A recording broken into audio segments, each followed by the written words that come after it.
ಮಳೆ ಎಫೆಕ್ಟ್ಗೆ ಮೆಟ್ರೋ ಸಂಚಾರದಲ್ಲೂ ಕೂಡ ಬಹಳ ವ್ಯತ್ಯಯಗಳಾಗಿರೋದ್ರ ಬಗ್ಗೆ ಮಾಹಿತಿ ಲಭ್ಯ ಆಗ್ತಾ ಇದೆ. ಒಂದು ಮಳೆ ಸೃಷ್ಟಿ ಮಾಡಿದಂತಹ ಅವಾಂತರದ ಮುಂದುವರೆದ ಭಾಗ ಅಥವಾ ಸರಣಿ.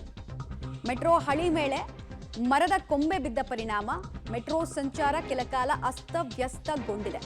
ಎಂಜಿ ರೋಡ್ ಹಾಗೂ ಇಂದ್ರನಗರದ ನಡುವೆ ಸಂಚಾರಕ್ಕೆ ಅಡ್ಡಿ ಉಂಟಾಗಿದೆ.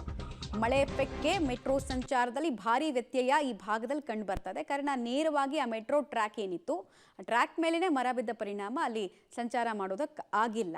ಟ್ರಿನಿಟಿ ಮೆಟ್ರೋ ಸ್ಟೇಷನ್ ಹತ್ರ ಮೆಟ್ರೋ ಹಳಿ ಮೇಲೇನೆ ಮರ ಬಿದ್ದ ಪರಿಣಾಮ ನೋಡ್ತಾ ಇದ್ದೀರಾ. ಹಾನಿಯ ಪ್ರಮಾಣ, ಡ್ಯಾಮೇಜು ಎಲ್ಲೆಲ್ಲಿ ಯಾವ್ಯಾವ ಪ್ರಮಾಣದಲ್ಲಾಗಿದೆ ಅಂತ. ಮತ್ತು ಎಂಜಿ ರೋಡ್ ಮತ್ತು ಇಂದ್ರಾನಗರ ವ್ಯಾಪ್ತಿಗೆ ಬರುವಂತಹ ಮೆಟ್ರೋ ಟ್ರ್ಯಾಕ್ ಇದೆಯಲ್ಲ, ಯಾವಾಗಲೂ ಕೂಡ ಜನರಂತ ಗಿಜುಗುಡುವಂತಹ ಟ್ರ್ಯಾಕ್ ಅದು. ಬಿಕಾಸ್ ಬ್ಯುಸಿಯೆಸ್ಟ್ ಲೇನ್ಗಳಲ್ಲಿ ಅದು ಕೂಡ ಒಂದು. ಆಮೇಲೆ ಅದರಲ್ಲೂ ವೀಕೆಂಡ್ ಅಂತ ಹೇಳಿದ್ರೆ ಇಲ್ಲಿ ಟ್ರಾವೆಲ್ ಮಾಡೋರ ಸಂಖ್ಯೆ ಮತ್ತು ಮೆಟ್ರೋ ಮೇಲೆ ಡಿಪೆಂಡೆನ್ಸಿ ಜಾಸ್ತಿ ಇದೆ. ಬಟ್ ಮಳೆ ಪರಿಣಾಮ ಈಗ ಅದಕ್ಕೂ ಅಡಚಣೆ ಉಂಟಾಗಿದೆ. ಅದನ್ನು ತೆರವುಗೊಳಿಸುವಂತಹ ಕೆಲಸ ಮಾಡ್ತಾ ಇದ್ರು. ಬಹಳ ಸಮಸ್ಯೆಯನ್ನು ಇಲ್ಲೂ ಕೂಡ ಅನುಭವಿಸಿದ್ದಾರೆ ಜನ.